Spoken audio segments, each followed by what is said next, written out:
Okay, this is something that is super cool that I want to share with you. I've been getting a lot of requests to teach more advanced level lessons in this series. I've also been getting a lot of requests to teach more lessons about Hanja. So let's put both of those together, and here's an advanced level Hanja episode. Specifically, not really Hanja. We're going to be talking about something different called Gukja. Now, Hanja are the characters from Chinese. And this lesson is for people who are already very familiar with Chinese characters. Just letting you know, Gukja are characters that, not like Hanja, they weren't from Chinese, these were from Korea. So they were either completely created in Korea or they were brought over but used in a completely different way. Yeah, these are super interesting. Now, they're extremely rare. There are maybe only about 200 of them in total, and most of those aren't even used. In fact, these are so rare, I have never once ever even seen them used outside of some articles about Gukja. Just letting you know. If you have ever seen these used, any of them, even one of them ever used in real life, in a regular situation, please let me know below. I am super curious where these would ever appear. I'm going to write just a few of some of the most commonly known ones here. And even these ones I'm writing down, I say commonly known, most people don't even know them. So among the ones that are rare, these are the least uncommon, I guess I'll say. Okay, the first one is top, and it's actually a combination of two Hanja. This was made in Korea though, water on top and a field on the bottom. And this meant rice field. In fact, if you're familiar with how rice is made, they usually just flood a whole field to protect from the insects, and rice will still grow that way. So water over a field equals rice field makes perfect sense. This next one is po, and this was also another farming one. It was used when you irrigate a field and you block the flowing water. I don't know anything about farming. You'll notice a lot of these characters though, not just these, but if you look at a list of them, and I have some links in the description where you can learn more, you'll find that these uses are also very specific to what Korea was doing at the time.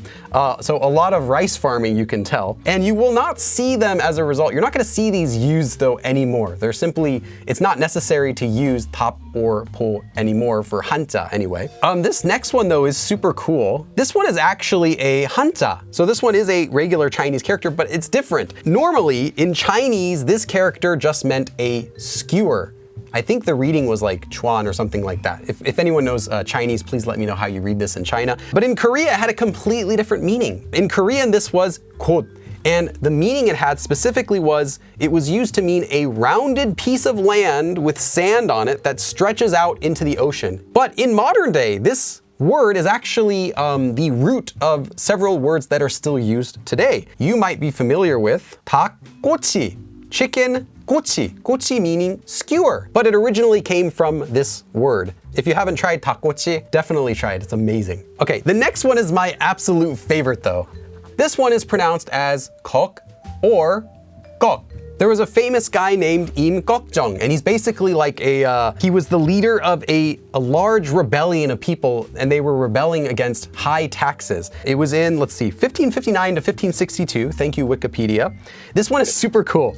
This guy, he was someone who killed a bunch of rich people and then used their money to feed the poor, kind of like a real life, very violent Robin Hood. But the way that they made this character here is hilarious. So on the top of it is actually a regular Hanja. If you know Chinese, you'd be familiar with this. This is the character for to be big, 크다, and it is read as 커. But this bottom part is actually not from Chinese at all. It's actually just the Korean letter 기역.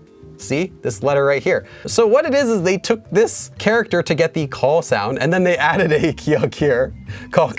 It's just super hilarious that they did that. Anyway, I couldn't stop laughing when I saw this one. And then this one, which I wrote a little bit messy, this one is for 돌, stone, but it's specifically used in names, and not even very many names. The only one that I could even think about was the name 이세돌, the famous player of the game Go, who famously played against the artificial intelligence. And this character actually contains the meaning of stone at the top. This would be the hanja for stone up here, which would be tor in Korean, but this character is used uniquely just for names. Now, I know this video was really short, and I actually had originally written a lesson for this that was way over twice as long. I also want to stress that this sort of thing isn't important to know. Even if your goal is to learn about lots of hanja, you probably don't need to know about Gukja. Just know that they existed, that some of them are very funny, and there are some interesting ones that were unique to Korea. And if you're interested in learning more, again, there are a ton more than I can include in this video, then you can check the links in the description below. So have you ever seen any of these used before? I am legitimately curious. Please let me know in the comments. Thank you for watching, and I will see you again in another episode. 그럼 다음에 또 봐.